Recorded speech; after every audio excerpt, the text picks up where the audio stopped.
all right, you're going to have to put some effort into your life. And you need to be motivated to do that. And so what are the potential sources of motivation? Well, you could think about them in the big five manner. You know, if you're extroverted, you want friends. If you're agreeable, you want an intimate relationship. If you're disagreeable, you want to win competitions. If you're open, you want to engage in creative activity. If you're high in neuroticism, you want security. Okay, so those are all sources of potential motivation that you could draw on, that you could tailor to your own, your own personality. But then there are dimensions that you want to consider your life across. And so we ask people about, well, if you could have your life the way you wanted it in 3 to 5 years, if you were taking care of yourself properly, what would you want from your friendships? What would you want from your intimate relationship? How would you like to structure your family? What do you want for your career? Well, how are you going to use your time outside of your job? And how are you going to regulate your mental and physical health, and maybe also your drug and alcohol use? Because that's a good place to auger down, because alcoholism, for example, wipes out, 5 to 10% of people. So you want to keep that under control. And then so maybe you develop a vision of what you would like your life to be, and that associates the goal. Well, once the goal is established, and then you break down the goal into micro processes that you can implement. The micro processes become rewarding in proportion, in relation to their causal association with the goal, and that tangles in your incentive reward system. We talked about the dopaminergic incentive reward system, and that's the thing that keeps you moving forward. And the way it works is that it works better if it produces positive emotion when it can see you moving towards a valued goal. Okay, well, what's the implication of that? Better have a valued goal, because otherwise you can't get any positive motivation working out. And so the more valuable the goal, in principle, the more the micro processes associated with that goal start to take on a positive charge. And so what that means is, well, you get up in the morning and you're excited about the day, you're ready to go. And so as far as I can tell, what you do is you specify your long-term ideal.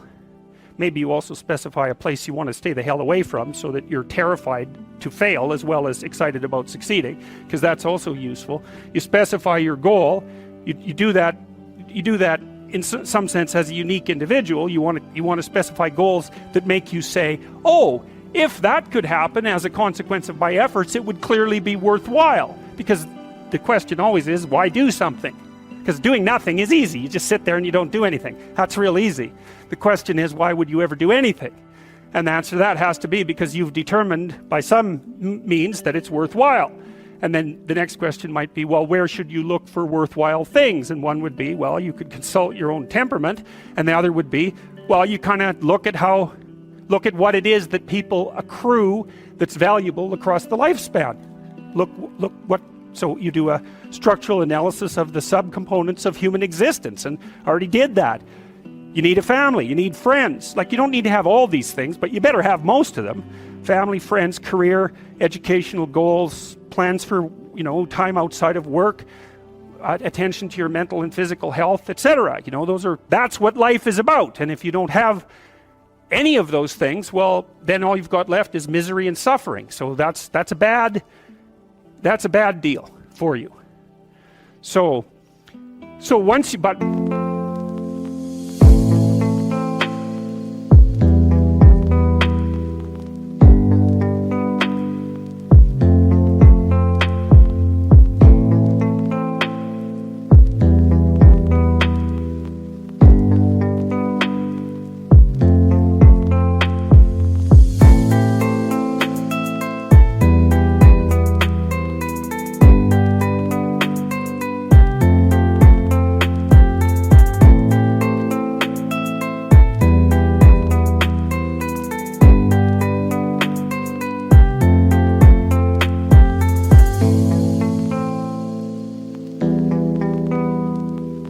once you set up that goal structure, let's say, and that's really, in many ways, that's what you should be doing at university. That's exactly what you should be doing, is trying to figure out who it is that you're trying to be, right? And you aim at that. And then you use everything you learn as a means of building that person that you want to be. And I really mean want to be. I don't mean should be, even those things are going to overlap. And it's important to distinguish between those, because that's partly, and this is back down to the micro routine analysis. So as I was saying, well, you're going to try to make yourself more industrious. Okay, number one, specify your damn goals, because how are you going to hit something if you don't know what it is? That isn't going to happen. And often people won't specify their goals too, because they don't like to specify conditions for failure. So if you keep yourself all vague and foggy, which is real easy, because that's just a matter of not doing as well, then you don't know when you fail. And people might say, well, I really don't want to know when I fail, because that's painful. So I'll keep myself blind about when I fail. That's fine, except you'll fail all the time then. You just won't know it until you've failed so badly that...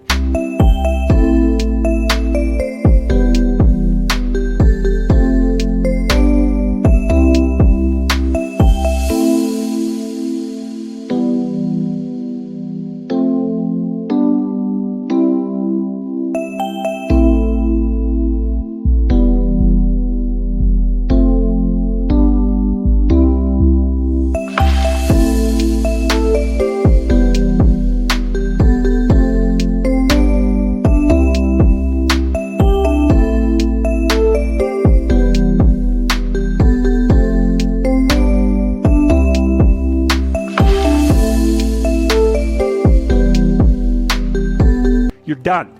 And that can easily happen by the time you're 40. So I would recommend that you don't let that happen. So that's willful blindness, right? You could have known, but you chose